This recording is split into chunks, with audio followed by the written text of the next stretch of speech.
We're down to game 4 here in the grand finals for the BTS Pro Series. Geek Slate with a game advantage here, 2-1 in the best of 5. Danog, let's see what we got in store for us. Last game was a bit of an interesting one.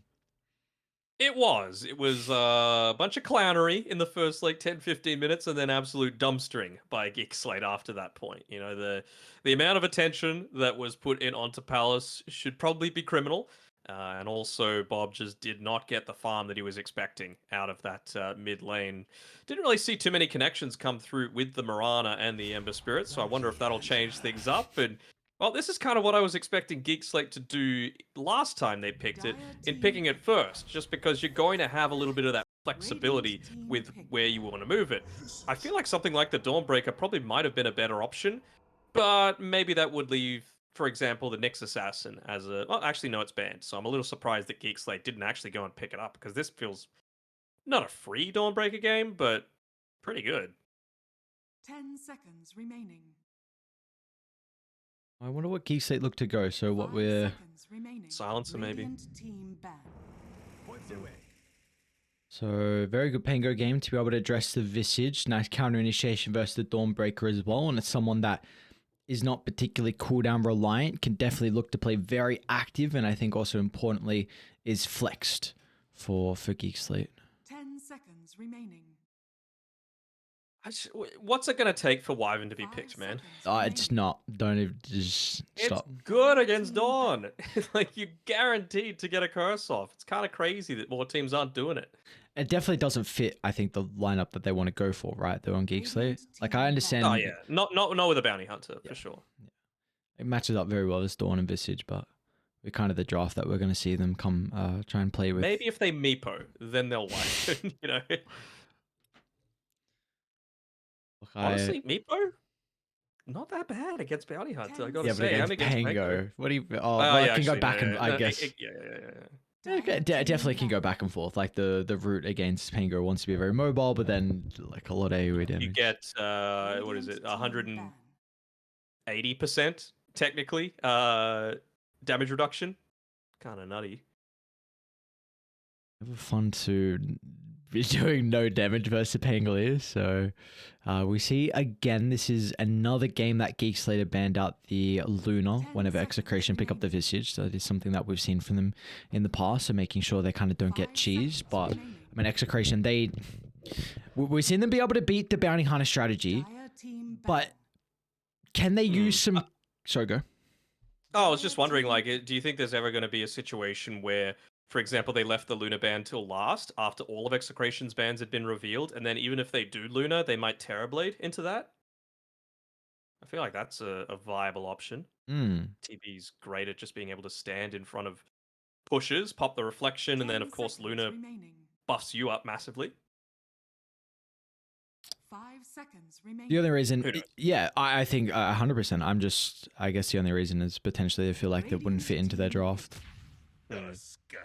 Look at everything that they're banning out, though, for Execration. Just stuff that's going to, A, stop their own push, but B, speed up Geek Slate's push. So no Beastmaster, no Lycan, but they want to make sure that this Visage is free to roam around, use Soul Assumption, not die too quickly in team fight. So that's the big reason for the sniper ban. 5 seconds remaining. They got a lot of burst damage, though, on Execration, that's for sure.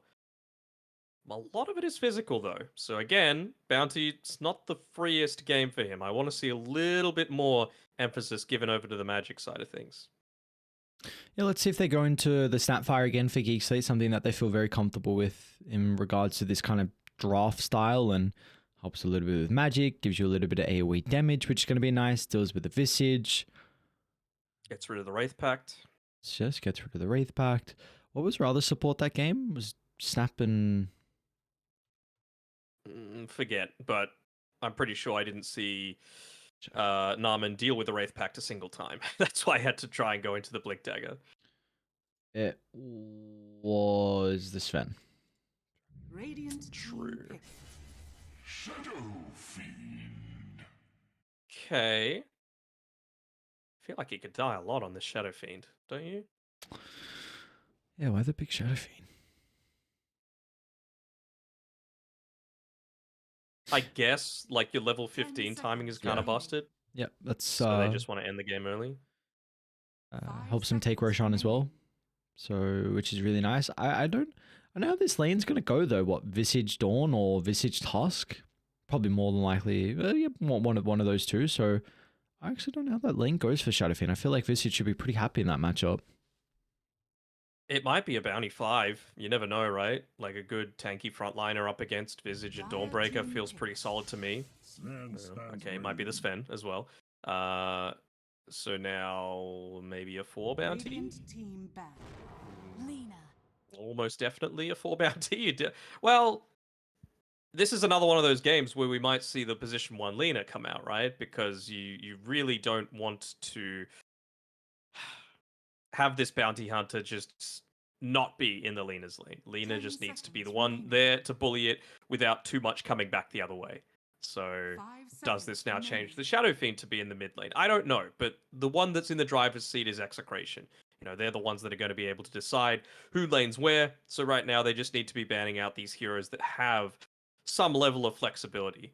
Somehow Nature's Prophet is still in the pool, so I want to see one of these two teams take it out.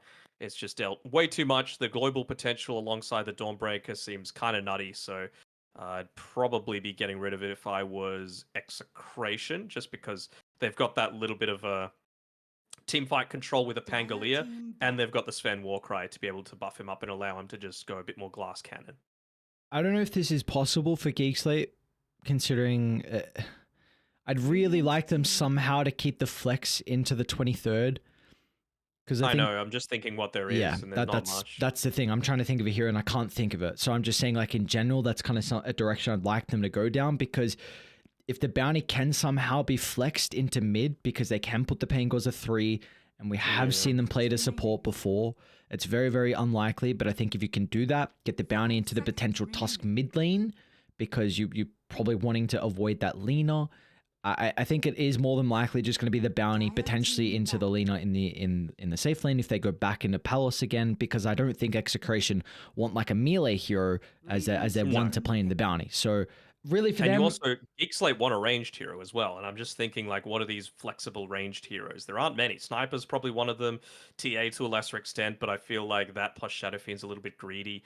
Razor, but it's not a good Razor game, so I'm not 100% sure of what Geekslate are going to go for 10 here. seconds so remaining. at least Execration under the assumption that they're 5 looking for a seconds support if remaining. nothing gets flexed at the moment. So disrupt the snap fire band out, some of the supports that we mentioned earlier for Narman, because I think we are more than likely looking for a 4 if our rolls are set at the moment. You need AoE damage, AoE magic damage if you are picking up a 4 for Narman. You could Rubik. It's not too bad. Pretty good abilities Rubik to game? steal.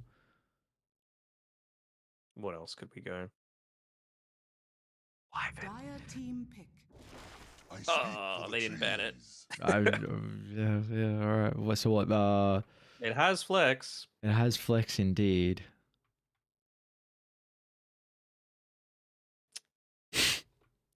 God damn, GeekFam's draft just making me want to tear my 10 hair out. seconds remaining. All right, perfect time for 5 Execration to seconds pick Wyvern. remaining. It's good against this draft, man. It's not gonna happen. I understand. It's just not gonna happen. The Anytime copium a is. team wants to ball up and run at you, pick Wyvern. I'm telling you. Dude, if they pick Wyvern right now, I'll give you 100. I'll send you 100. Ooh, all right. I'll take that because there's no risk to me. You got to listen to the Grandmasters, all right, when they tell you it's a good Dude, blank you've been game. saying it for like so long. I understand it's a good game. I can see it as well. It's just not gonna And happen. I've been saying Viper Ags is trash and teams are still picking it and they're wrong. So, maybe it's something that teams just haven't experimented with yet. Oh, I reckon there's some screamer information we don't know about though. I don't know. True. Because I'd like All right, to. what would you pick then? Einstein? I don't. I want to hear don't. it. Well, Einstein does not have enough chance to talk because I've been trying to defend this shitty Wyvern suggestion. Go on, you just wasted time here. I'm listening. In Wyvern another it is, then. You may now Close. select your heroes. It's not close at all. Very close. All right. What do we got here? Palos, Monkey King, Tino Visage, Shank, Stormbreaker, I'm assuming, and a mid Lanar. You would hope. It's another one of these instances where Geek Slate don't know what they're doing yet. They're waiting, and I wonder if there's ever any meta around that. Like, actually wait a long time. And it's going to be a 4 bounty hunter this time around, so much more roaming style coming out. Not necessarily purely on the kills, but more about giving that vision, because we know that Visage can be quite squishy. We know that Lena can be quite squishy, and we know that they've got that global potential coming out from the Nature's Prophet to enable a lot of these kills. 10 seconds remaining. I think I like Execration lineup. 5 seconds remaining. I mean, I liked it in that previous game as well. They just didn't execute it all that well, unfortunately. Cox loves the Shadow Fiend, though, so one of his favorite heroes. So I'm keen to see if he's able to, bring them across the line. Again, there's just one game away from being the champions.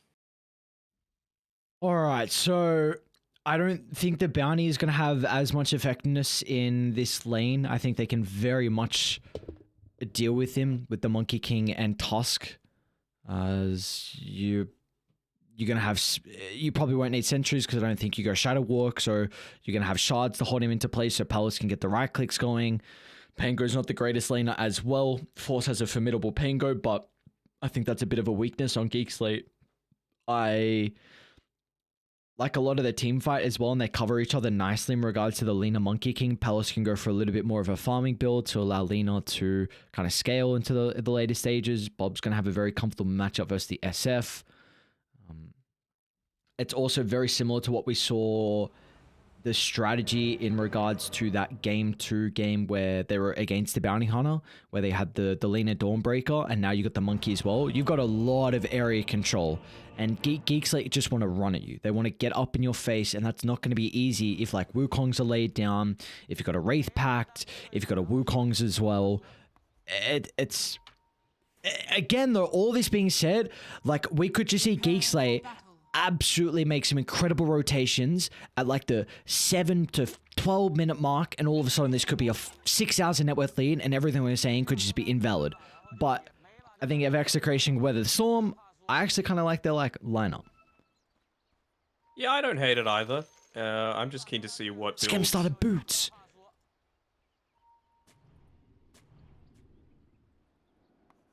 Okay. That's an interesting one. Does he think he's not going to be able to trade all that well, and so he needs to constantly position himself in the lane? I mean, again, he's most likely going to be into the Dawnbreaker lane. Maybe they swap? Maybe he goes against the Monkey? Maybe. Because then you get the... 30 seconds to battle. I don't know if I would particularly hate that. And Naman's actually got Shadow Walk leveled up level 1 as well.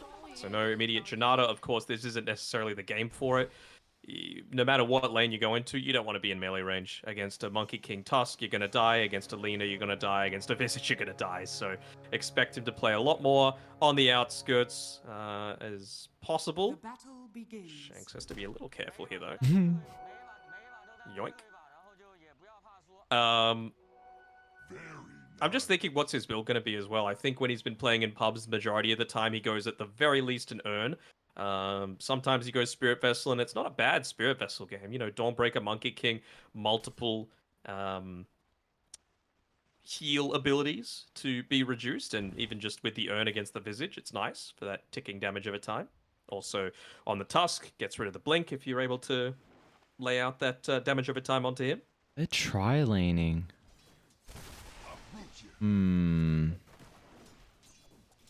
Alright, let's see what they can do. Roger's gonna pop out. Target Palos. Really nicely done. That mischief dodge stops a little bit of the damage from the Stormhammer. I mean, this is the hero that we see be left on their own the majority of the time during tri-lanes, though, isn't it? The Pangolier. You might not get a ton of last hits, but you're always going to get that experience just because of the amount of survivability and maneuverability that you've got around the map. Are we expecting them to keep Shanks down bottom for a little bit of time then for him to rotate? Or what are the thoughts on Execration as Palace is in some trouble? Carlo trying his trouble. best, but the body blocks and the mischief dodge won't be there this time. Skem was able to catch up with that early boots. The boots coming in clutch already, paid for themselves essentially with that that first blood picked up, and well, I wonder if this will change. You know, they still feel like they could keep Force down here. He's already level 2, so not going to be worried all that much about staying away from the lane, even just taking up Shanks' time with some high fives. And how's mid lane going? I mean, Cox could at least shove that lane in with the Shadow Rays against Bob. Not too much kill potential though. Maybe if the Bounty Hunter was to make a rotation with the Orb of Venom plus the level 1 Shadow Walk with the movement slow, you add that on top of the Shadow Rays stacking slows and maybe you get the kill, but it would need to be pretty damn quick as well, he's actually going to have to move away from the Water Rune to secure the other one. So understandably, Bob with a bit of an early start here. I think there's a potential for both the Tusk and the Bounty Hunter from either side to rotate mid. Yeah. Maybe by that next Water Rune timing. Speaking about the Bounty and Tusk in particular, Carlo's in some trouble and should be able to get in front of him. Although the snowball on top of the Crete wave, very nicely done from Carlo. So, bottom lane Force might end up going down. Max range out of the swashbuckle, and he's going to be chilling. So they're actually going to finally look to try and TP the Bounty Hunter down to bottom, but trying to get out of this. It's one of those small things where, you know, previously the cast range on the Celestial Hammer was a lot more uniform across all levels, but now just level 1 700 range makes it a lot harder. Otherwise, probably would have been able to convert that kill, solo kill for Shanks onto Force there.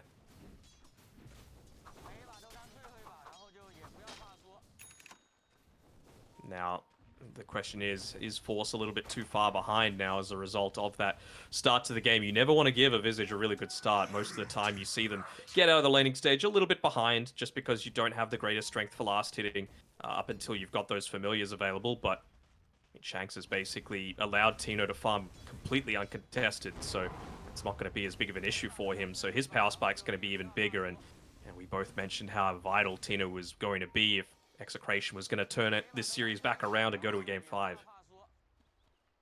Here's that rotation though. Narman moving towards mid. Cox with plenty of mana, but might want to wait for that level 5. Oh, Bob is he in a little bit of trouble? Shouldn't be. Worst case scenario, he could just TP away considering no Shuriken available.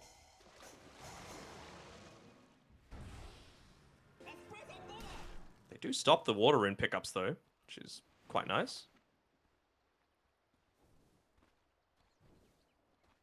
Courier? Okay, Shanks at least gets his item. Courier's not even going to die as well. The bottom lane's not looking too fun for Force at all, but I guess top as well, the Monkey King is struggling. Only 14 last hits for the carry on Execration. He's only level 3 as well, so Shanks just gonna go in. Doesn't land the stun onto Force, but the swashbuckle at the last seconds able to get him out of danger. They'll turn to Narman, and he will just be in sentry range for the Soul Assumption to connect. So Execration will find their first kill of the game. Money to burn. It's one of those risks of going the Bounty Hunter, right? If you're just able to basically not make any lane for him good to be able to go into, then he does drop off massively in effectiveness. It's one of those heroes that really doesn't offer too much once you get to the later stages of the game. I know it's not necessarily quite as bad as a support compared to a core if you're, you know, having a rough time in the lane, but it still doesn't feel good to effectively be playing one man down as Force might be in a bit of trouble again. Can use the swashbuckle to get away. They're actually going to TP Skem down. They'll hold Tino into place, and of course, he tried the Iron Branch to get out of the Sprout, but unfortunately not going to position him out fast enough, or far enough I should say, so very nicely done. And now Force might look to go occupy top. Yeah, have to get back, regen all of that HP and mana. They even got the Sentry D-ward off on the bottom lanes, so Narman just feels a little bit more safe to be able to play around that side. Also, another good job of camping these power runes. Cox acting as a little bit of bait here with Narman picking up the Invis rune right in front of Carlo's face. That's really nicely done. A lot of the time, you know, if it's a mid laner without the necessary kill threat at this stage, you might say, well, as the roaming support, you really want your core to go to the other side just to guarantee that you're going to pick up the rune. But they took the 50-50. They said, we're going to have a +1 if it did indeed spawn bottom. Used the Shadow Fiend as bait for a potential kill, and that's what it resulted in. So another good start coming through for Cox. They're gearing up for a dive. Although it's Execration that want to try and use the Laguna Blade to bring down Cox, but the Storm Hammer holds Bob into place. Cox with the early Requiem use as well. It'll actually get him out of danger thanks to the fear, and now they're looking for Carlo as well. Scam's Nature's Prophet, dude. It's such a treat to watch. He's everywhere, always looking for an opportunity to be active in the early game. Yeah, I mean, this is pre-level 6 as well, so it's not like he could toss out that Wrath of Nature for the additional burst of damage. And yeah, Cox got away on 5 HP there. The importance of the tread switching coming through. That switch to strength was enough to be able to get him back to safety. It's a very crafty level in the Requiem as well. Really would not expect it from a Shadow Fiend at this level. And well, for the Lina, when you look at this hero, pretty much a Laguna Blade very often is a guaranteed kill. So the fact that Bob is able to bring down the Shadow Fiend's going to stall out a little bit of his net worth progression. Going straight into that Dragon Lance, realizing he needs to be the one to do a lot of this tower taking, of course. Realizing that big strength point of the level 15 with the Siege, when it's eventually going to be up and online, going to sync up quite well with the Sven, you would assume, getting into that Aghanim Shard and making it very, very hard for Execration to eventually defend that. Scam had a 7-minute 30 treads and Midas. Very wild. And it got all the way through to the last pick. Yeah. For Geek Slate. I'd love as to the most successful hero of this entire series. I'd love to see him look to try and TP top and play with this Pango Rolling Thunder. I think that is a very easy kill into the Monkey King and should be able to open up the tower. Man, they've still got the siege creep. It's 8.5 minutes and it's still there. Oh, wow. So absolutely. Just going to make sure that Roger doesn't soak up too much experience. Meanwhile, bottom lane Tino just did pick up the Vlads as well. So Geek Slate do also have to be very cautious of how they kind of spread their resources across the map, because Execration, they can put a lot of damage into this tower. He's coming top. Oh, baiting out the TPs. Are they actually going to convert onto this one? Doesn't seem 100% convinced, but eventually you'll look to commit that one there as Palace hops out of the trees. Oof. Double damage. Using those creeps there to be able to soak up a few of those tower hits. Palos. Just hanging nearby and... Ooh, Nice boundless. will he be able to get away? Yes, he will. Dire's top tower is under attack. Still though, he's not really doing that much up here. It's another bit of time where Palace is unfortunately coming. just forced to stay. Bob's going to be able to connect as well.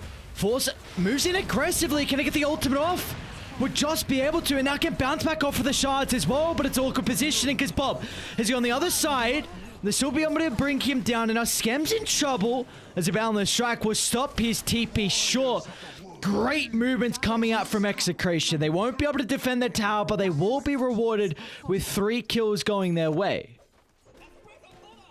Yeah, he was actually locked inside of those ice shards as well, so really nice play coming through from Carlo because it allowed Bob to just stand there and right-click him as the leaner. Eventually does pay with his life, but a big portion of that damage coming through was on the back of the leaner, and any time that you could just allow her to stand and right-click with the power of that fiery soul, it's going to be successful for you.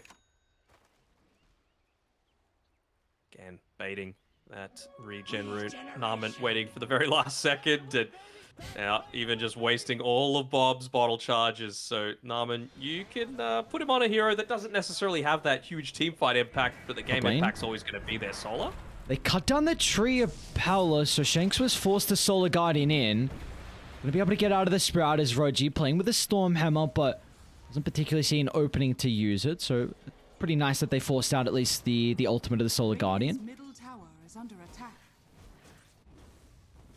In the meantime, Bob just put a little bit of pressure onto that mid lane. Of course, even without the bottle, he's got that Falcon Blade with the regen to be able to play around with Fairy Trinket. For a little bit less of the mana cost, but they really want to get this kill. Palace boundless strike! Oh, just too late. Just able to get back to safety, and they're just pulling him around the map once again. Very healthy creep wave on this bottom side with the Treants, with the Siege creep as well. There aren't too many heroes that they've got on Execration to be able to deal with this. Shanks is kind of one of them, though. With 3 points in the Celestial Hammer, it will help out with kind of de-pushing some of the waves, so...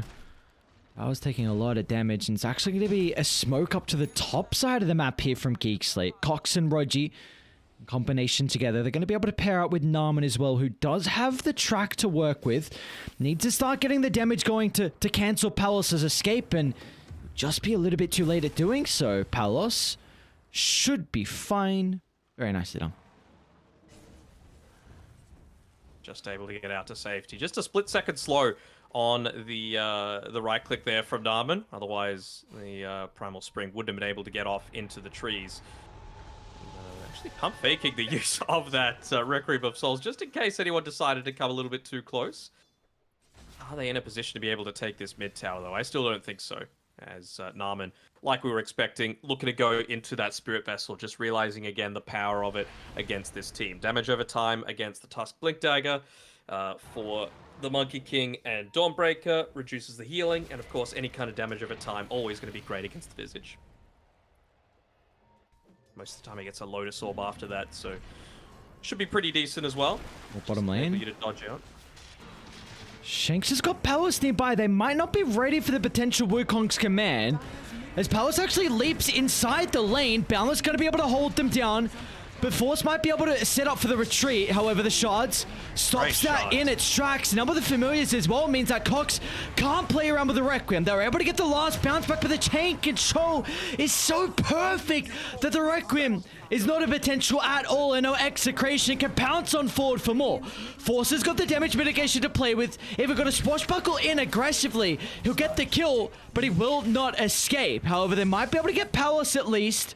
Stuck inside the southern side of the tree line, but there's going to be no damage that Geek Slate can play with, as a mischief from Palos gives you an opportunity to turn up, chuck down the Boundless Strike, but he will still die, however. XctN, he wants some revenge now. Roger gets involved as well, for another kill goes the way of Geek Slate. In the end, not the worst engagement.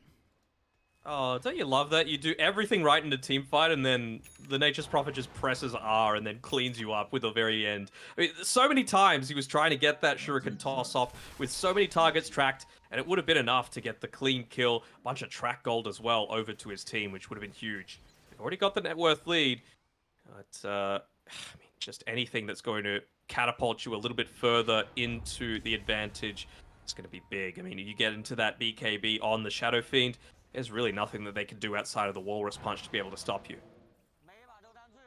Narman, good positioning. Even sidesteps the Boundless Strike as well, but they will also be rewarded with the kill. So, Execration. How are we feeling with the status quo of this game? Because Geek Slate have this Bounty Hunter, but it's only a 1,000 net worth lead for them. I think it's still okay. You know, he hasn't finished the Spirit Vessel just yet, hasn't even gone one of the secondary components.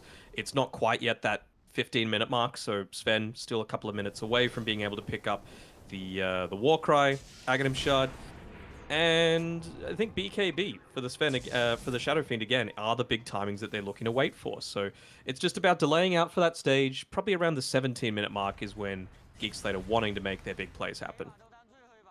Although, you just have to question, how ready will Execration be? Because we've got BKB coming shortly for Bob as well. You've got Wraith Pact already finished up for Tino. He'll have his level 12 probably by that stage. So it really is going to be just coming down to that execution. Both teams playing so closely. Yeah. And Execration always would love a fight around a choke point where they get full usage out of the Wukongs, the shards as well, to be able to block off a lot of the avenues in and out of these team fights. And items galore being picked up. Playing so well. That he has. Been a good performance from him so far. Hello, level 8. What's he got coming out on the corridor? Top lane? Palos? Not much. Cautious. Narman's waiting for him to jump so he can get that track.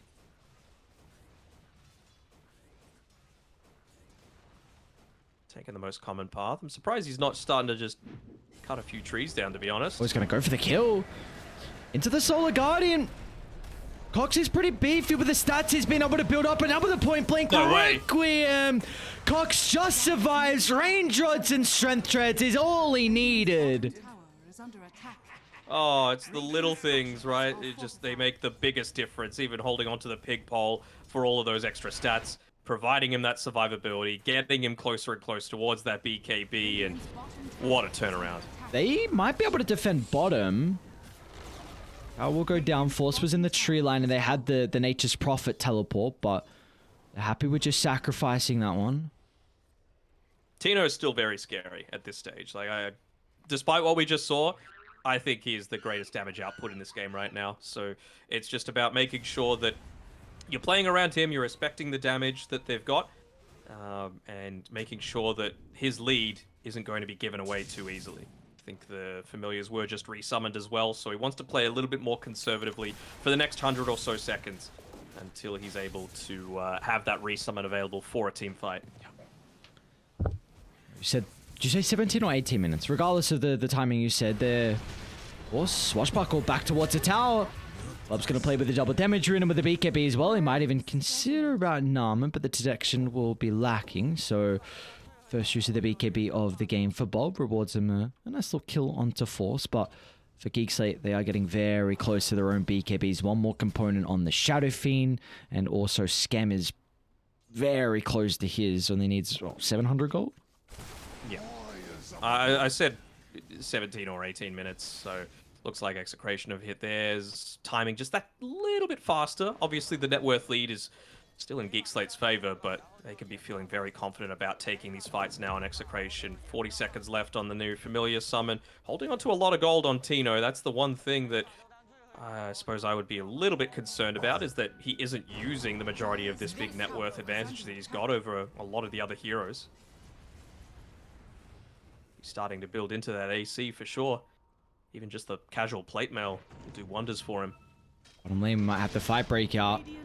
So what happened last time, Force getting killed underneath the tower. They've got a ward on the cliff as well, so it's going to be able to potentially scout out a lot of information here for Execration to work with, but they won't stick around in the lane. They just continue to be happy with all the farm they're getting across the map. What is Tino buying? He's got to get something with all this money. Sure, like it's an AC Scam might be in some trouble. He's going really far forward. Can he be? Well, he can't even TP up with the Walrus Punch. It's got Roger nearby to help out. It's a great placement of the shards. The boys are starting to come though. Scam, own use of the Sprout. Is Force going to be fast enough for the Rolling Thunder? Scam still alive. Stunned to hold him down. Scam might not die. Oh my lord, he lives. Oh man, this just shows how big of a pussy I am, because I would have been out of there as soon as that Walrus Punch was used. Get out of the Wukongs and then immediately TP, but just the trust that he's got in the rest of the team is insane, and they're able to turn that one out. Some of it's luck, of course, getting that lucky shot proc onto both of them. Just the level 1, but that's all you need. They might get Bob as well. He's stepping really far forward. They'll have to give this one up, it seems. Tino eventually working towards that AC. Still 1,000 or so gold away, but it's like they really played on the edge, didn't they? And what a big gain for them coming through. 3 kills, Roshan secured. That's even without taking that tier 1 tower mid. I got the Ages onto Cox to work with, who has an Assault Cuirass queued up here. Or Shadow Fiend, so I don't hate it at all, considering a lot of the damage from Execration will be physical. A lot of minus armor as well. Palos into the Desolator. You mentioned about the AC on the Visage and the eventual level 15 as well. Not to mention. Speaking of level 15, Cox just hit it. So right now he just wanted to max out his abilities for now. Bottom lane, Palos. Not quite ready. Wrath of Nature gets the damage required to stop him from leaping into the tree line, and if they need it as well, Force was also nearby just to help out, so that kill might be able to open up the tier 1 mid. You see instantly Execration going to look to shove it out. Cock could be really cautious with the position. If he does show, Carlo is ready to go. They just get the vision to jump over. They got the ward on the high ground, but Cox, zero hesitation. A BKB instantly popped, and they will not be able to continue on for the Shadow Fiend kill. And now it puts Tino in an awkward position. Shanks is going to be able to fly in with a Solar Guardian, so Tino can retreat, but I don't think Shanks is going to be able to make it, however, as Force will cut off him in the path. Even Naman's pursuing on. They've got the Spirit Vessel, so Tino not as tanky as what he would hope. Naman's going to be pretty cautious, so maybe Bob's the one that's in trouble. A BKB protect him for the moment. We'll be able to get back to the safety of the T2 tower. Just out of range of that Sprout there, and, well, this time around, Palace not showing up to that team fight, still looking to prioritize that farm, realizing against a lot of these early BKBs, you want to be able to do that damage, either just through your right clicks, through the Wukong's damage with the Desolator, and, well, you just got to hope that you're not giving up too much of that map, right? And you don't want to invest too heavily whenever you're going up against this Aegis, but now you've hit that really scary timing on Cox, where he's hit that level 16 mark, and he's going to be able to pair together with the rest of his team. I don't even know if he needs to wait for the AC. Like, you can realistically just make a play happen right now as soon as Naman comes back alive. Yeah, they're not really a lineup that is dependent on cooldowns at all. Really, the biggest one is the Rolling Thunder, and Pengu already has that one back up and available. They might be setting up on Palos. This time he's going to be able to get into the tree line, so they don't have the greatest vision, though, from Geekslate inside Execration's kind of top jungle, so might be a bit difficult for them to set up a push-up here in an eventual fight.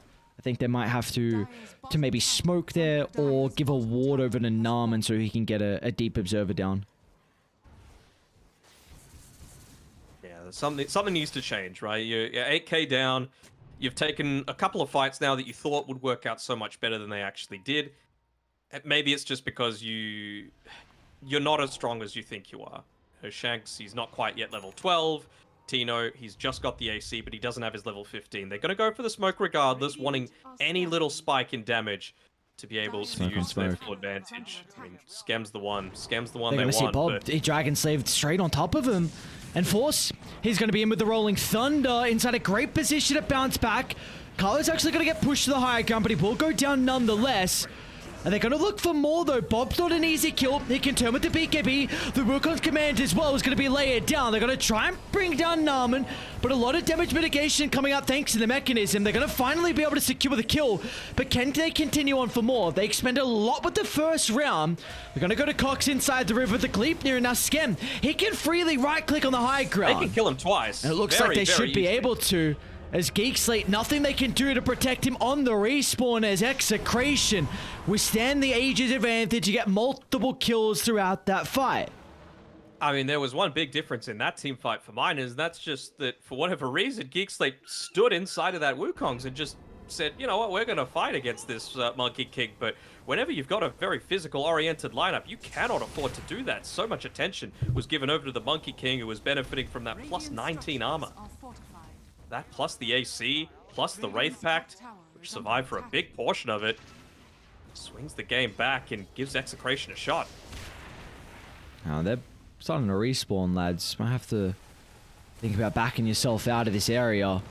Let's look at Skem. Oh, that's an aggressive TP, but it's going to pay off huge as Force holds the Visage down on the high ground, and Carlo sack his own life.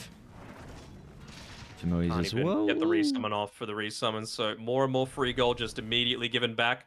Just overstaying their welcome a little bit. I mean, they don't have the strongest push, at least until that Desolator is present in a lot of these engagements on Palos. And, well, looks like he's wanting to wait for the Wukongs to be up until he potentially goes for a kill onto Cox, but he'll have to back off.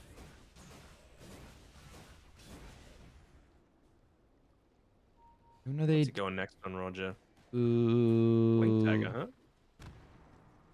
Really wants to catch that Visage, I think. Or the Lena.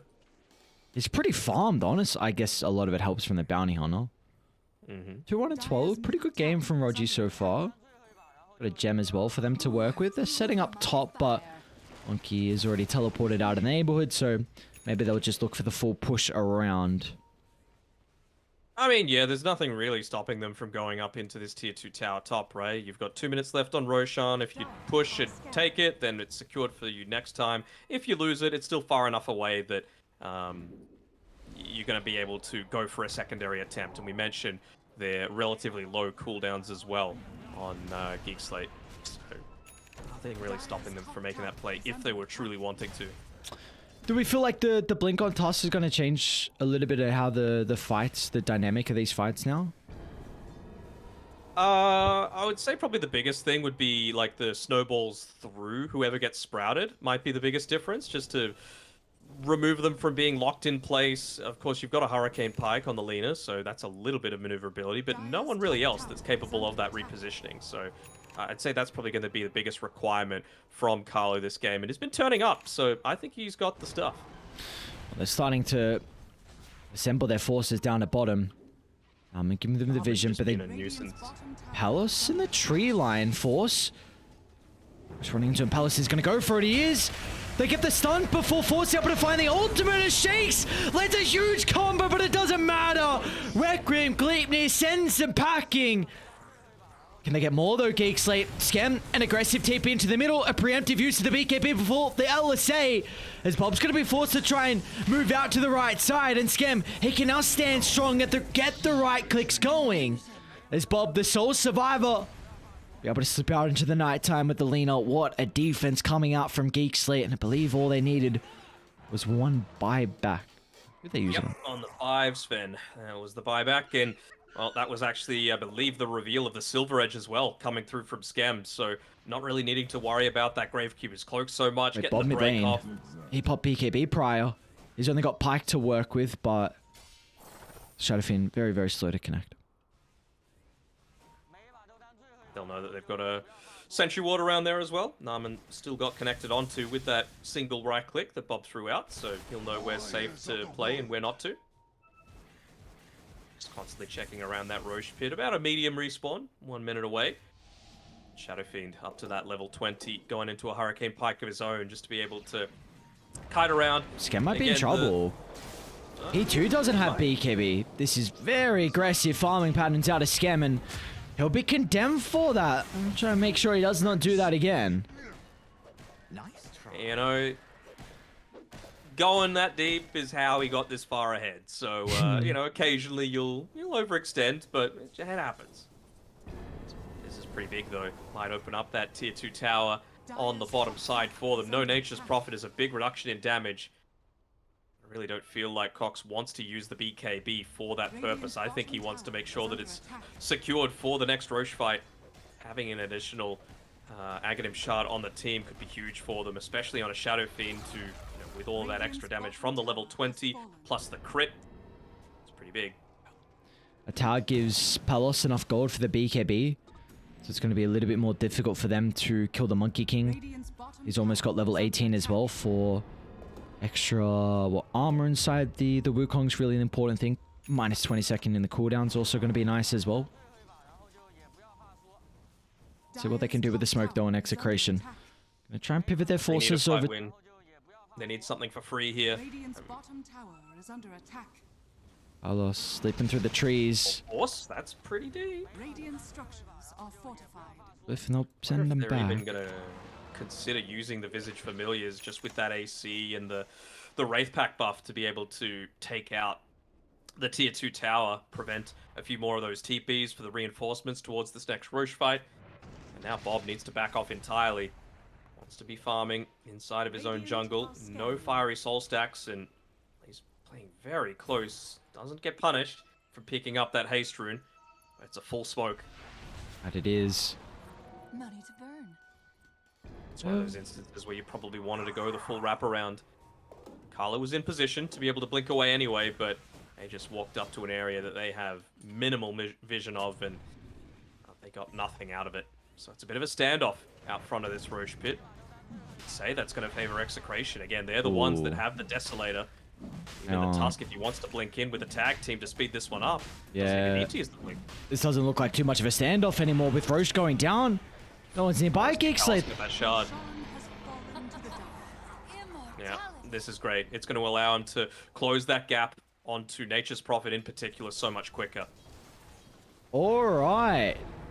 Well, GeekFam, they're gearing up for an eventual push down mid, but Execration want to try and get their lanes in a better position before they go for this attempt. And Danog, we saw in game 2, keep in mind, that was the Bounty Hunter draft that GeekFam were working with, and they had a 13,000 net worth lead at that stage in the game. This stage, well, at least in this game in particular, the max for them was only up to 10k, but it feels very reminiscent. The momentum starting to build for Dire. It is, and I mean, they just somehow aren't able to take these super successful team fights. The They're not going to movement do coming this, are out, they? it's all going to be on the back of Palace, though. He was the big reason why they had that great start to the previous fight. Playing around the tree line, the vision right now for GeekFam isn't that great. They've only got the one Observer Ward to be able to play around inside of their own jungle, and they're not going to run the risk of defending the outpost there. Tino's super close to level 18 as well, so even another spike ready to come through for Execration. There's the resummon. Dire's courier has been killed.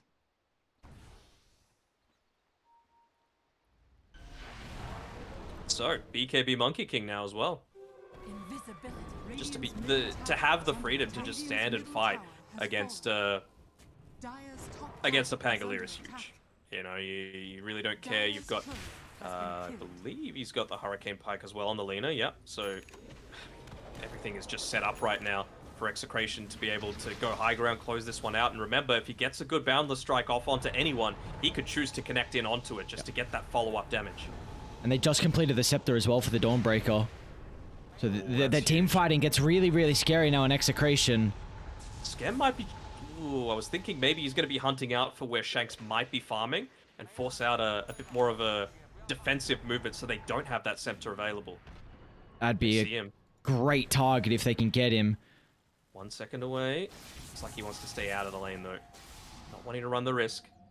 Maybe catching him on his retreat through the jungle, but XctN right now seems a little bit more intent in just getting that jungle farm, building up. It's not like he's super close to his next item. I feel like a kill onto the Dawnbreaker would mean so much more.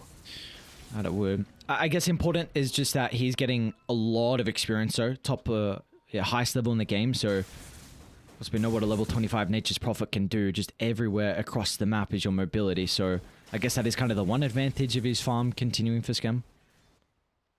Yeah, I suppose. But, I mean, he is just staying as far away from these dangerous areas as possible. They've been missing off the map far too long on Execration for him to stay up on the top side. Narman's still going to do that job, and he's actually going to change tact a little bit here.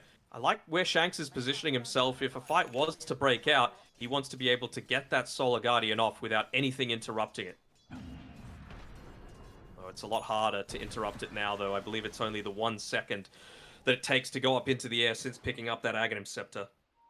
So Narman would need to be in perfect position, and he sees him. He's right on top of him right now, underneath that Observer Ward, and well, they actually see the Observer, and they see Narman.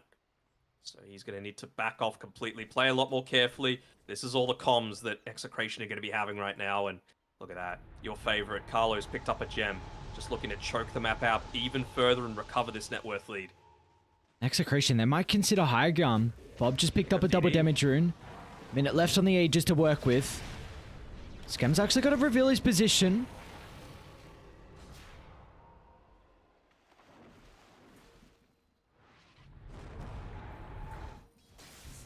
They're pinging out XctN. Yeah, that's a really aggressive TP. Maybe they can go high ground now, knowing he teleported. 10-second window there for them. Radiant structures are fortified. He'll be forced to glyph early. Bob's actually going to try and stand his ground. He might have the damage. Double force off. Gex Cox out of danger. 30 seconds left on the Aegis, so Bob 2 will be forced down to the low ground. It's a bit of a win. You get the tier 3 tower. He really is still so close, though. Execration know that they're just inches away from being able to claw this game back, bring it to a game 5. They've played so much Dota today. This being their 7th game so far. You have to wonder, when's the exhaustion going to start to sink in? Moment, it doesn't look like they're fatigued with being able to find a way back into this game. A 6,000 deficit. Team starting to build, but GeekFam See Carlo, they see Tino, pretty good spot to take the fight. Forced into the middle with a Requiem combo. 2 go down. And gem in the hands of GeekFam now as well. Incredible fight for them to take. All set up thanks to the vision on the cliff, and Forces jump in. Scam's got up to his level 25 as well, so he can just be roaming around the map even more. He's... what's he finished up?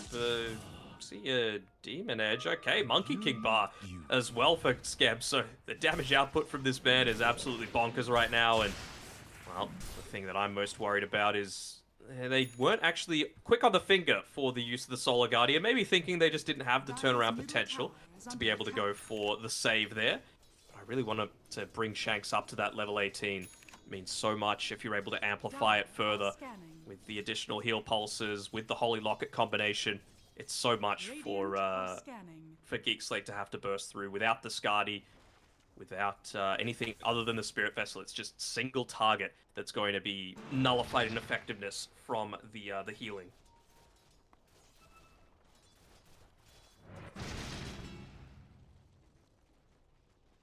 Even look to buff it up further eventually on Shanks. Right now, of course, Lena's holding onto the Paladin sword, but can very easily just look to give that over to the Dawn for even more healing coming through. So you have to get through... what is this? A Halberd about to be picked up on Tino, almost level 20, with his Aghanim Shard, Wraith Pact, AC, plus Solar Guardian, nearly level 18. It's a lot of sustain. But it is not going to be an easy man to kill off at all. Execration off that fight, looking to try and get some map control back on their side. Double board down at Radiant's Triangle. They don't see anyone really at the moment. Yeah, Cox doesn't even feel confident to leave the base right now. Dire's courier has been killed. They got the... Dire's That's big. tower is under attack. No Halberd. See if it's going to be a fast respawn or not. Potential for it to be up in 30 seconds.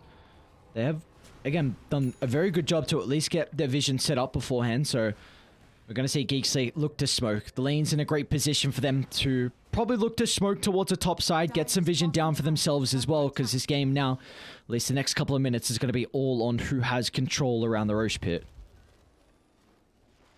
Kind of big too. Push out this bottom lane. Like, he's might be forcing some sort of attention back there. If they're able to take the tier 2 through some kind of clever play, they might be able to take back that outpost. Look at Narman. They did just see Force. They see Palos. Gotta be so careful. Any Lotus Orbs up on... I don't believe so. Oh, he's got a Stormcraft is nice. I think Carl Nice gave little it to him, handover. yeah. Yeah. Dire's bottom tower They're is gonna under nail attack. the... Doesn't look like any other tier 4. They're starting to TP onto Trying to Scam. punish. Well, Palace has got the got vision. Scam, oh, you have to cancel it. And they need to cut through the Sprout. Scam's actually going to stand his ground, but to no avail. They'll be able to punch him up to the sky, cancelling off the BKB. And so that's an opening now, because Roche is up in 15 seconds. Question is, do they know about it? That's where Narman's looking to position himself. Just so they've got that little bit of information that Execration don't have access to, of course. No cooldown on the global teleport. If he feels like he can influence the team fight, Scam will not hesitate to buy back, considering it's that second life on offer. Really want to see Carlo start to build into another item for himself, whether it be the Aghanim Scepter or the BKB. He's got to spend that money. Something like an Ogre Axe could be the difference in damage or HP for him to survive these fights. Well, Okay, I don't know if they can do this. They might try with Rolling Thunder and Blinking from Cox, but just evaporates him. You gotta get out now. Alice is running very They're fast hunting. just to try and catch up. Yeah, and we'll get one. Palace holds Roger back, but a Force Staff gets him down to the south, and Force as well can swash away shortly. Is under attack. So they'll be okay. So third Roche? Third? Second? Yep. Third, What do we get? Alice got the Aghanim Scepter. Oh, gold. You got the... The thing is, though, most of the heroes that he's up against are ranged, so I'm not sure if the Aghanim Scepter is going to be that. Are they going to try and take the fight? Forces in with a combination. Lena is playing with the Aegis, but Oh. Bob Stand strong, BKB satanic, and he's okay. Yeah, they've run out of that fiery soul though, so Bob can't afford to just stand there, right-click, not like a machine gun, more like an artillery. And they are double damage spawning on the bottom side as well is going to make life a lot easier. Maybe they are going to just, again, consider that push into the Roche pit. But, again, Scam held his nerve, didn't buy back, so still has that potential for himself and the team. It's just a question of, is he going to get tempted to go up towards the top side instead? Take the quote-unquote lower value play, I think, and push down towards the bottom side where maybe Execration I think he's not going to be. Money to burn. Not even wanting to risk his life for more than a couple of seconds. Just get the treants out, use the Gleipnir, get back to base.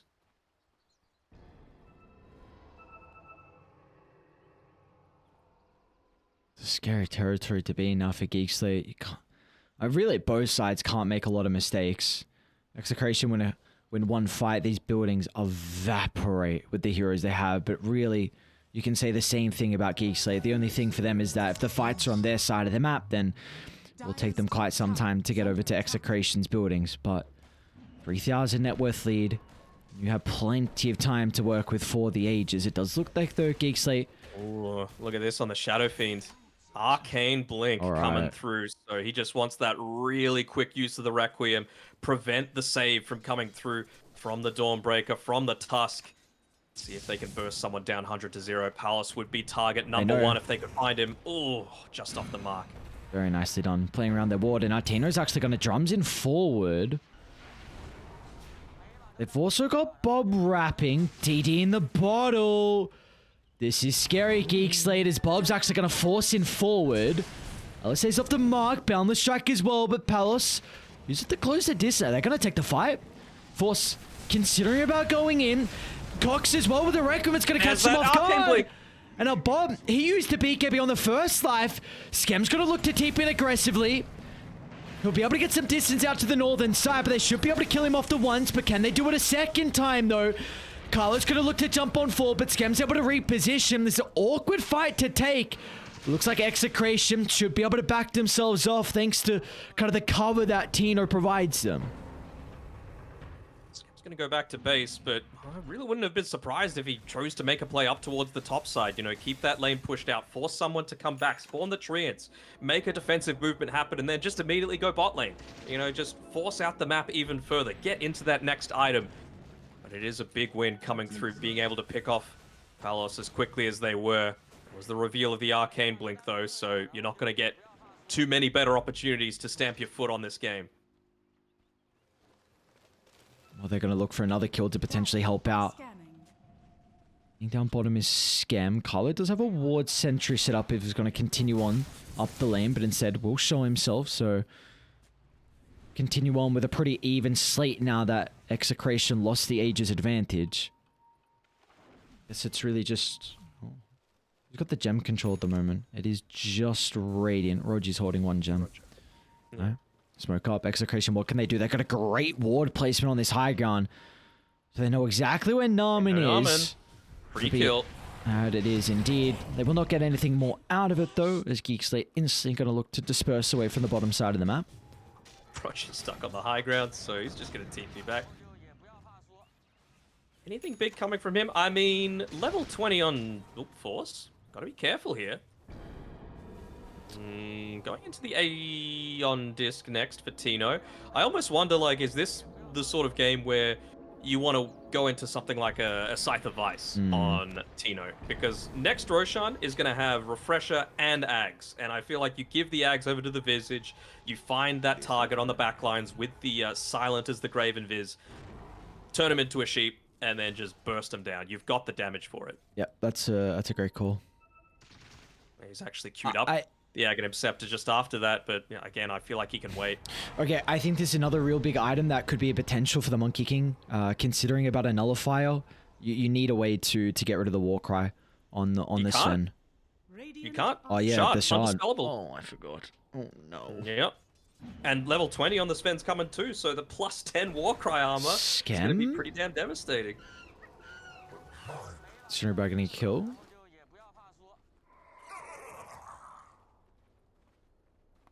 Astrig, though, on the Dawn, so he's going to make sure he doesn't TP too close to him.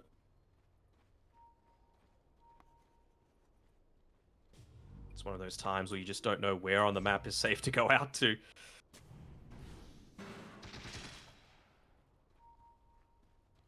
As we get... And quickly push the wave, use the Gleipnir, get back to base. That's been the MO for Schem for quite some time. Yeah, we're getting into his own level 28, so extra Treant Summon makes that Rakdoda just They're going to see more... Tino. Bob as well. Execration, they don't have everyone here nearby. Force with the jump in, Cox with the fall, but it's not going to be enough damage. Lina's going to be okay for the moment. Off to the right side, Schem's in trouble. He's going to be able to force off outside the Wuxgon's command. He's going to try and stand his ground and fight, but he's bashed and controlled and won't be able to live. And now Cox might be in trouble as well. Can they catch any more out? Successful retreat with the 3 remembers on Geek Sleep, but their high ground soon to be besieged. Radiant's middle tower is With under attack. everyone available as well. That is the last glyph that they've got this game from the tower refresh. And oh, you've got a Boots of Bearing as well on the Visage. You've got multiple components for that Aghanim Scepter coming out to him right now. Under attack. I'm gonna make sure you actually swing it past the old secret shop though. Radiant's Just top gonna barracks has fallen. deliver a bunch of useless items into your backpack. I don't know how they start the fight and then get the Nature's Prophet buyback. If you buy back straight away, Execration retreat, but how do you ever start? I guess Rolling Thunder's up in 10 seconds, so maybe that's going to be Radiant's just before they Rolling walk up for under this 10 high ground. seconds. I mean, I'm just thinking, can they stall it out for 30? Oh, look at Tino. He's going to see Roger in the tree line. Down goes to Sven, but now they've got pretty firm control of this high ground. Look at the damage. Radiant's top tower. They're just going to hold it, They looks have to like. just wait for the Roger with the Arcane jump. Blink, man. So it's going to be the Sven that starts, and Force will fall up as well. Looking at bounce back, but again, the Solar Guardian completely BKB. neglects the instant jump, and now Cox is in trouble. A buyback is there. Let's see what they can do now. Execration trying to get further outside the base. They're moving towards Alina's location, but Bob's going to be fine, except the turnaround's there. Abyssal Blade locks Schem into place. Roger's going to go down as well. There's just nothing Geek Slate can do. All the members starting to crumble. They can walk back up the high ground and get the mega creeps.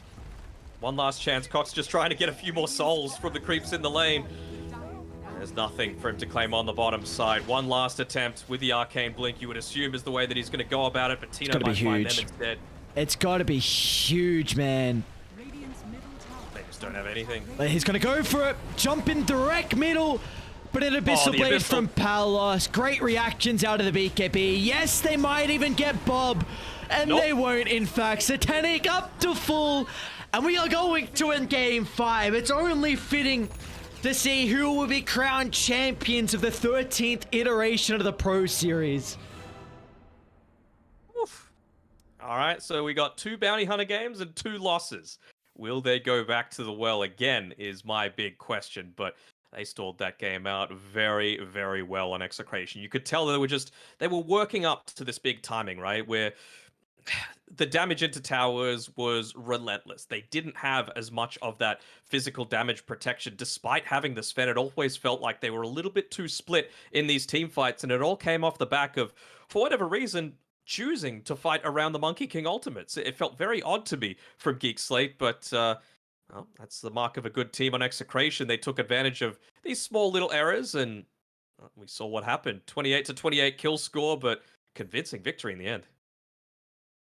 This is the one thing I love so much about best of fives, especially when you go the full distance as well, where we get to see the draft continue to develop. Like you said, that is now, this bounty hunter strategy was something that worked really well against Army Geniuses, where they won both those games. But now against Execration, they continue to have the lead. Game 2, 13,000. Game 4, this game, 10,000. And they dropped the ball in both those bounty hunter games. And now you take a look at the boys on Execration.